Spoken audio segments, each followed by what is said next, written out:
नमस्कार, स्वागत है आपका हमारे चैनल पे।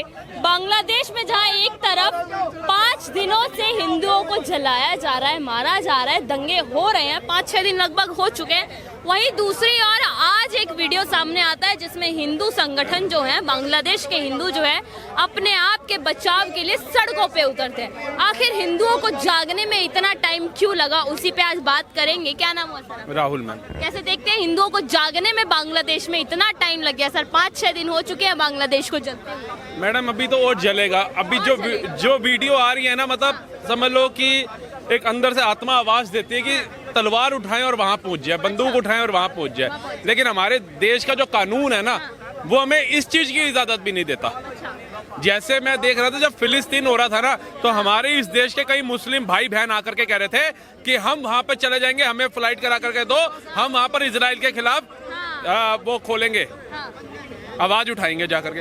आज मतलब यार इजराइल फिलिस्तीन उनका मामला है, वहां पर कोई मुसलमान को काट रहा है तो वो फिलिस्तीन और वहां का मामला है। कोई 1947 से यहाँ पर रुके हुए मुस्लिम भाई जिनको कहा हो कि बंटवारे के बाद आप पाकिस्तान चले जाओ, तो ऐसा तो था नहीं कि बंटवारे के बाद वो फिलिस्तीन चले गए और उनको मारा काटा जा रहा हो तो आप लोग आवाज उठा रहे हो। लेकिन बंटवारे के वक्त जो भाई हिंदू हमारे वहां थे, अगर उनके साथ ऐसी प्रताड़ना हो रही है कि आदमियों को जलाया जा रहा है, काटा जा रहा है, मारा जा रहा है और उनकी महिलाओं से क्या बलात्कार हो रहा है, और हम यहाँ पर एक नपुंसक कह लो या हिजड़े बन करके बैठे हुए हैं आज की डेट में। हमारी जो सरकारें हैं कहते हैं इजराइल कामयाब क्यों हुआ, क्योंकि इजराइल का विपक्ष भी अपने देश पे जब आपदा आई तो उसके साथ खड़ा हो गया था प्रधानमंत्री के। यहाँ पर विपक्ष के मुंह से इतना नहीं कूद रहा कि वहां पर जो हिंदुओं के साथ प्रताड़ना हो रही है उस पर रोक लगाई जाए। किसी एक कांग्रेस के, सपा के, टीएमसी के, आप सारा ट्विटर हैंडल खोल लो, फेसबुक अकाउंट खोल लो, इंस्टाग्राम खोल लो, किसी एक पे भी इन्होंने आवाज नहीं उठाई।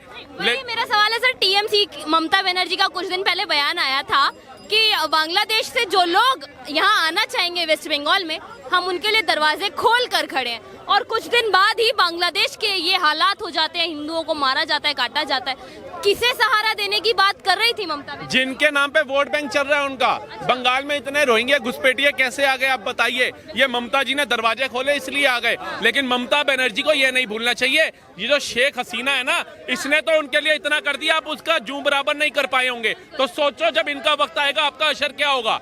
जिन्होंने अजीत अंजुमन को नहीं छोड़ा, अजीत अंजुमन थे ना इनके, क्या हालत हुई इनकी जब मुस्लिम कैंडिडेट खड़ा हुआ इनके सामने। तो ये सोचिए, एक हमारी सेना का लता मंगेशकर जी ने गाना गाया था, जब देश में थी दिवाली वो खेल रहे थे होली, जब हम बैठे थे घरों में वो झेल रहे थे गोली। आप ये देखिए कि आज हम घरों में बैठे हैं, हमारे को चिंता क्या हो रही है कि भैया 15 अगस्त आ रहा है, हर घर हमने तिरंगा लहराना है। लेकिन वहां कितने हिंदू तिरंगे के अंदर छोड़ो कफन तक नसीब नहीं हो रहा उनको। आज हम सोच रहे हैं कि तिरंगा खत्म होगा, 15 अगस्त खत्म होगा, उसके बाद भाई दूज आने वाला है, रक्षाबंधन आने वाला है, रक्षाबंधन पर हमने अपनी बहनों से राखी बनवानी है। कितने बहनों के भाई शहीद हो गए, मार दिए गए क्रूरता से। आज हम सोच रहे हैं कि रक्षाबंधन खत्म होगा, उसके बाद हम जन्माष्टमी मनाएंगे, कृष्ण जी का जन्म उत्सव मनाएंगे। वहां कितने मंदिर तोड़ दिए गए, कितने कृष्ण जी की मूर्तियां तोड़ दी गई। आवाज उठाओ, कब उठाएंगे? फिर हम सोचते हैं ये खत्म होगा, हम दशहरा बनाएंगे। उसके बाद देखो दशहरे में वहां कितनी लाशें जलाई जा रही हैं, वहां पर कितने राम पूजनीय हिंदुओं को जलाया जा रहा है। हिंदू सिर्फ ये सोचता है कि मैं त्योहार मना लूंगा, मैं दिवाली मनाऊंगा, मैं दशहरा मनाऊंगा, मैं रक्षाबंधन मना लूंगा, मैं भाई दूज मना लूंगा, मैं सब कुछ कर लूंगा। लेकिन जब तक बना पाओगे जब तक तुम्हारा हिंदुत्व बचा हुआ है। आज उनका हिंदुत्व नहीं बचा। आज इस कौन के अंदर लाखों लोगों को लंगर खिलाने वाले कहां गए? उन्होंने माना कि नहीं, जब बंटवारे के वक्त आए थे तो इन्हीं के मंदिरों में हमने अन्न चखा था। कहते हैं नमक हरामी तो मत करो। बिल्कुल सही बात है। आज बताओ ये कहाँ है? मेरा ये सवाल है आपसे सर, जब मुगल आए थे उन्होंने भी मंदिरों को तोड़ा, और आज बांग्लादेश में भी मंदिरों को तोड़ा गया, पाकिस्तान में भी मंदिरों को तोड़ा गया, श्रीलंका में भी कई मंदिरों को तोड़ा। ये इनको मुगलों के वंशज ऐसे नहीं कहते हम। अच्छा, ऐसे नहीं कहते। अगर हम कहते हैं ना ये मुगलों के वंशज हैं, तो ये हैं तभी कहा जाता है। इनकी सोच ही आप देख लो, मुगल आए थे यहाँ पे अचार डालने आए थे, और उस समय भी हिंदू सोया हुआ था। मुगल क्या करोड़ों की तादाद में आए थे? क्या 100, 200, 500 आए होंगे? भारत की आबादी उस समय भी 20-25 लाख होगी। 10,000 ही मैदान में उतर जाते, नहीं उतरे, चूड़ियां डाल के घर में बैठे रहे। उसके बाद अंग्रेज आ गए यहाँ पर। अंग्रेज कितने आए थे? लाखों की तादाद में आए थे। 100-200 आए होंगे। उन्होंने बांटना शुरू कर दिया, ये बट गए। उसने कह दिया तू दलित है भाई, तू दलित का हक मांग, तेरा वो राइट बनता है। तुम ठाकुर हो, तुम ठाकुरों के लिए आवाज उठाओ। तुम ब्राह्मण हो, तुम ब्राह्मण के लिए आवाज उठाओ। इन्होंने बांट दिया। उसके बाद इन्होंने देखा सबसे कम कौन है जात के अंदर, SC ST, इनको कुचल दो। इनकी बहन बेटियों को हवेलियों में, महलों में भेजो, हमारी सेवा करेंगी, बलात्कार करेंगे इनके। ठाकुर ने कहा दलित की बेटी जा रही है, SC ST की जा रही है, मेरी जाकर के दिखाए, मेरी मुंह छुपर है, हम राजपूत हैं, हमारी बहन बेटियों को हटाए। उसने कहा अब इन दोनों में कमी किसकी है, ब्राह्मण ज्यादा है या राजपूत ज्यादा है? उसने कहा राजपूत ज्यादा है, भैया आ जाओ ठाकुरों। इनके साथ नरसंहार शुरू कर दिए, कत्लेआम शुरू कर दिए। ब्राह्मण देख रहा है, ब्राह्मण कह रहा है हमारे मंदिरों में इतना चढ़ावा आ रहा है, इतने लोग पूजनीय आ रहे हैं, सनातनी, हमें क्या कर लेंगे। ये नंबर सबका आया था। शहीदियां सभी धर्म और जाति के लोगों ने दी थी। और जिन मुगलों ने कत्लेआम किया था, जिन अंग्रेजों ने नरसंहार किया था, क्रूरता करी थी, उसने ये नहीं देखा था ये ठाकुर है, ये जाट है, ये बौद्ध है या ये जैनी है। कहना चाह रहे वही चीज आज बांग्लादेश में भी नहीं देखी जा रही, नहीं देखी जा रही। एक बात बताइए, उसने देखा अरे भाई ये तो इसको मारने जा रहा हूँ, इसकी मुंह छुपर है, ताव दे रहा है, कहीं ये ठाकुर तो नहीं है। उसने देखा अरे ये चोटी लगी हुई है, कहीं ये ब्राह्मण तो नहीं है। देखा ठा ठा ठा उनकी बहन बेटियों को उठा के, एक लेडीज, एक महिला को उठा के 40 लफंगे जा रहे हैं। सोचो उस बेटी के साथ क्या प्रताड़ना हो रही है।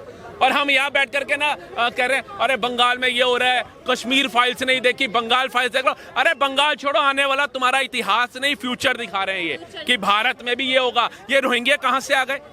हम 10 करोड़ रोहिंग्यों को निकालने की बात नहीं कर रहे, लेकिन हम बात कर रहे हैं वहां पे 1 करोड़ सवा करोड़ हिंदू हैं, उनको ले आओ। यहाँ पर जो खुलेआम बोलते हैं कि भैया हम तो शरिया से चलेंगे, हम संविधान से नहीं चलेंगे, हम उन नमूनों का कुछ नहीं कर रहे, लेकिन हम बात कर रहे हैं। डिक्टेटरशिप का यही हाल होता है जो आज बांग्लादेश में शेख हसीना का। मैडम डिक्टेटरशिप कहने वाला ध्रुव राठी मेरे सामने आ जाना, ये सैंडल उठा करके उसके मुंह पे मारूंगा। 4 दिन पहले कह रहा था हैप्पी इंडेक्स में बांग्लादेश कैसे ऊपर चला गया, ग्लोबल पीस इंडेक्स कैसे चला गया ऊपर। इतनी तारीफ कर रहा था, इतनी तारीफ कर रहा था जैसे इसने अपनी बहन भी आई हो बांग्लादेश के अंदर। और अब उसने 2 दिन पहले वीडियो डाल दी डिक्टेटरशिप। आज शेख हसीना डिक्टेटर, वो भी डिक्टेटर हो गई। आप बताओ, जो इंसान अपने देश को ऊपर ले जा रहा है वो डिक्टेटर हो जाएगा, वो तानाशाह हो जाएगा। सर, जिस तरीके से देश में हिंदू मुस्लिम होता है, भाईचारे को ठेस पहुंचाई जाती है, बांग्लादेश में भी यही तो चल रहा था। आप लोगों का हक उनसे छीनोगे तो रिजर्वेशन का प्रोटेस्ट था सर। कौन सा स्टूडेंट्स प्रोटेस्ट किसको दिया जा रहा था आप बताइए? ओसामा बिन लादेन के बेटे को दिया जा रहा था या दाऊद इब्राहिम के बेटे को दिया जा रहा था? आप बताइए। रिजर्वेशन दिया जा रहा था, स्वतंत्रता सेनानी जो हुए थे उनके बच्चों को देने की बात हो रही थी, कोई आतंकवादियों को देने की बात नहीं हो रही थी। हमारी सेना के एक अग्निवीर का मुद्दा झूठा उठाया था राहुल गांधी ने, जब सामने पड़ताल हो क्या है कि 98 लाख रुपए उसको मिल चुका है और अभी और राशि उसको मिलनी है। हमारा दिल इतना फखर से होता, 98 नहीं 1,98 करोड़ मिलना चाहिए उसको। हमारे को परहेज नहीं था। हम आज भी कहते हैं हमारी सेना को सर्वोच्च सम्मान देना चाहिए, चाहे बाकी भारतीयों को पीछे कर दो। हमारा प्यार है अपनी सेना के प्रति। जो बंदा अपने माँ बाप के पैर छू के जा रहा है कि माँ अगर मैं तिरंगे में लिपट के आ जाऊं तो आंखों में आंसू मत लेके आइयो, गर्व से मेरे तिरंगे को सलूट करियो। और अगर मैं 20-25 वहां पे लफंगे आतंकवादी शही मार करके आ जाऊं तो फकर से गले लगा दियो, पूरे मोहल्ले में मिठाइयां बांट दियो। ये हमारी सेना का शौर्य जज्बा है। इसकी तुलना हम उन दोगली सेना से करेंगे जिन्होंने अपनी प्रधानमंत्री को ही निकालने को बोल दिया 45 मिनट में। ये सेना है वहां की। मेरा सवाल ये है सर, पहले हिंदू जो है अफगानिस्तान से भागे, पाकिस्तान से भागे, कश्मीर से भागे, तेलंगाना से भागे, केरला से भागे, श्रीलंका से भागे, आज बांग्लादेश से भी भाग रहे हैं। क्या हिंदुओं के खून में भागना आ गया? आपको क्या लग रहा है ये दौड़ में ना ओलंपिक में बस गोल्ड मेडल नहीं लेकर के आ रहा, नहीं तो भागने में तो हिंदू इतना तेज है ना, इतना तेज कि यूं भगता है। पहले अफगानिस्तान से भागता भागता, पाकिस्तान से भगता भगता, बांग्लादेश से भगता भगता, कश्मीर से भगता भगता, अब उसने शुरू कर दिया बंगाल केरला से भगना, तमिलनाडु तक पहुंच गया। ऐसे भगते भगते पता नहीं कौन सी गुफाओं में ये घुस जाएगा, लेकिन भगना नहीं छोड़ेगा, अपने लिए आवाज उठाना नहीं छोड़ेगा। ये कहेगा फ्री का दे दे मुझे बिजली, फ्री का दे दे मुझे राशन, फ्री की दे दे मेरे को पानी। लेकिन मैं उन दोगले नेताओं को वोट देके उस समय तक जिताता रहूंगा जब तक मेरे बच्चे का बलात्कार मेरे सामने नहीं होता हुआ देख लूंगा, जब तक मैं अपनी घरवाली का, अपनी बहन बेटियों का बलात्कार होते हुए नहीं देख लूंगा, जब तक अपने बच्चों की गर्दन कटता हुआ नहीं देख लूंगा, और जब तक अपनी गर्दन को यूं लटकता हुआ नहीं देख लूंगा। हर मुसलमान एक जैसा थोड़ी ना होता है। आवाज उठाने वाले कहाँ है मेरे अच्छे मुस्लिम भाई?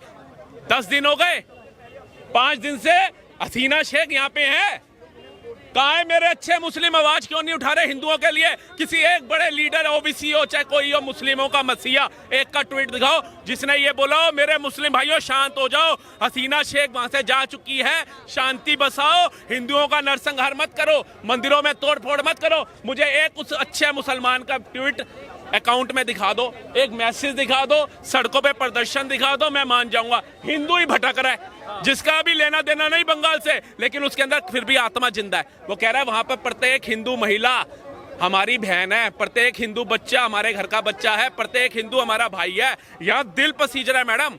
अब क्या रो के दिखाएं, कैमरे पे भावुक होकर दिखाएं कि हमारी आत्मा कितनी मतलब टूट रही है अंदर से? और सब कुछ होते हुए, तीसरी सबसे पावरफुल कंट्री होते हुए हम हाथ पे हाथ रख करके बैठे हुए हैं। आप बताओ।